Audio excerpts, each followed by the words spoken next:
समय की सीमा है। मैं इस समारोह में मैं अपनी उपादेयता समझता हूं। मेरी उपादेयता हर बार ब्रजेश भाई तय करते हैं। 2017 से वो मेरा इसी प्रकार से आर्थिक और भावात्मक शोषण जो कर रहे हैं उसके लिए मैं उनका आभारी हूं। एक आध बार तो मैंने प्रयास किया कि मैं यहां से बच जाऊं महाराज जी। मुझे लगा कहीं जहां दूसरी जगह ठीक ठाक सामान हो वहां जाऊं। तो उसमें फिर जब इनकी नहीं चलती तो ये महाराज जी का नाम ले देते कि महाराज जी आएंगे, देख लीजिए आप। तो फिर मुझे लगता है कि महाराज जी का शासन है, सम्मान से बुला रहे हैं चले जाओ, वरना सम्मान से भी बुला ही सकते हैं।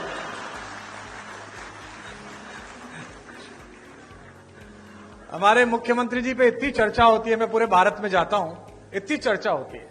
लोग कहते हैं कि वे तो संत हैं, वे तो पीठाधीश्वर हैं और शासन, और हमारे यहां जो घटनाएं होती रहती हैं, अपराध मुक्त जो प्रदेश हुआ। तो मैंने लोगों से कहा कि देखो, संतों का काम ही होता है।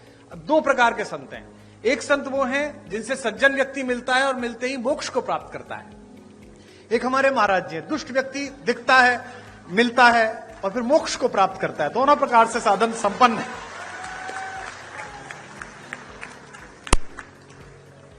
और आवश्यक भी है, क्या करें, देश ऐसी स्थिति में आ गया है। पहले डॉक्टर्स RX लिखते थे, अब RDX लिखने लगे हैं, क्या करेंगे आप। ऐसे समय में तो बहुत आवश्यक है। आदरणीय रक्षा मंत्री जी ने बड़ा उल्लेख किया। मेरा सौभाग्य रहा कि अटल जी की कृपा, उनका स्नेह मुझ पर भी रहा और वो लगातार अपने घर पर एक गोष्ठी करते थे जिसमें रक्षा मंत्री जी की उपस्थिति होती थी, आदरणीय दिनेश भैया की उपस्थिति होती थी। तो पार्टी के सभी लोग बैठे हुए हैं आज यहां पर, बहुधा पार्टी के ही लोग हैं। तो तीन प्रकार की पीढ़ियां पार्टी में आ गई हैं। अटल जी की पीढ़ी थी जिसमें आदरणीय अडवाणी जी, जोशी जी, वो एक पीढ़ी थी। फिर आदरणीय रक्षा मंत्री जी की, प्रधानमंत्री जी की एक पीढ़ी आई। अब एक तीसरी पीढ़ी हमारे यशस्वी मुख्यमंत्री जी की, देवेंद्र फडणवीस जी की। तीन पीढ़ियां लगातार काम कर रही हैं और तीनों के दृष्टिकोण में अंतर है। अटल जी कहते थे कि आपके घर पर कोई कूड़ा फेंके तो आप स्वयं साफ कर दो। मोदी जी की, राजनाथ जी की पीढ़ी कहती है कि आपके घर पे कूड़ा फेंके तो आप उससे ही साफ कराओ। और मुख्यमंत्री जी की पीढ़ी कहती है कि आपके घर पर कोई कूड़ा फेंके तो आप कूड़े को भी साफ करो। आप में से कुछ कम लोग समझे, इसके लिए मैं आपका आभारी हूं।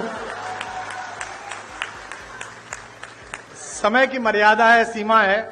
मैं केवल एक कविता सुनाऊंगा क्योंकि आदरणीय मुख्यमंत्री जी को जाना है और वे बहुत व्यस्तता उनके बीच है, समय है। अटल जी जैसे लोग किसी देश में शताब्दी में एक होते हैं। जैसा राजनाथ जी ने कहा, आदरणीय रक्षा मंत्री जी ने, कि पद बड़ा हो जाना महत्वपूर्ण नहीं है, कद बड़ा हो जाना महत्वपूर्ण है। और मैंने स्वयं देखा, हम लोग BA की पहली साल में पढ़ते थे। हमारे यहाँ के एक यशस्वी पत्रकार थे शिव कुमार गोयल जी, आदरणीय राजनाथ जी उनसे परिचित थे। अटल जी उनके साथ वंदे मातरम में संपादक थे, वे सह संपादक रहे थे। हमने एक कवि सम्मेलन कराया, एक कार्यक्रम कराया, सृजन महोत्सव, और हमने उनसे कहा कि अटल जी को बुलवा दीजिए। अटल जी उस समय विपक्ष में थे, उस बार चुनाव नहीं जीत पाए थे। तो हमने बुलाने के लिए गए और वो आ गए। और हम उस कार्यक्रम को संपन्न करने के लिए कहीं से धन जुटा रहे थे। तो नगर के एक उद्योगपति जो साड़ी का काम करते थे, उस जमाने में हम उनसे 501 रुपया लेके आए। तो जो 501 जिसने दिया था उसने कहा कि मैं भाषण दूंगा। ये बड़ा संकट का काम था, लेकिन अब वो 501 दे रहा था तो भाषण दिलाना था। तो वो अटल जी का प्रशंसक था। वो खड़ा हुआ और उसने कहा, मैंने कहा तुम ज्यादा मत बोलना अंकल जी, थोड़ी देर बोलना। बोले बस मैं 2 लाइन पढ़ूंगा। और उसने खड़े होकर कहा कि आज अटल जी आए हैं, बस मैं ये 2 पंक्ति पढ़ना चाहता हूं कि शहीदों की चिताओं पर लगेंगे हर बरस मेले। वो अटल जी के लिए कह रहा। अटल जी बहुत ठाका मार के हंसे, लेकिन उस आदमी के संकोच को जो पूरा मंच से घूर रहा था, उसने ठाक से दूर किया।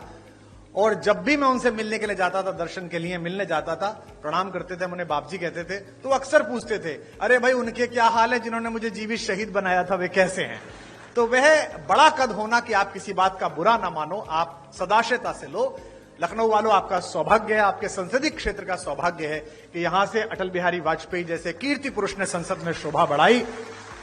और आज मुझे अपनी तालियों के बीच ये कहने की अनुमति भी दें कि अगर एक राजनीतिक विचार का विश्वविद्यालय है अटल बिहारी वाजपेयी, तो इस समय भारतीय राजनीति में उनके सच्चे प्रतिनिधि आपके इस समय के सांसद हैं, जो उसके कुलपति हो सकते हैं, जो आदरणीय रक्षा मंत्री जी हैं।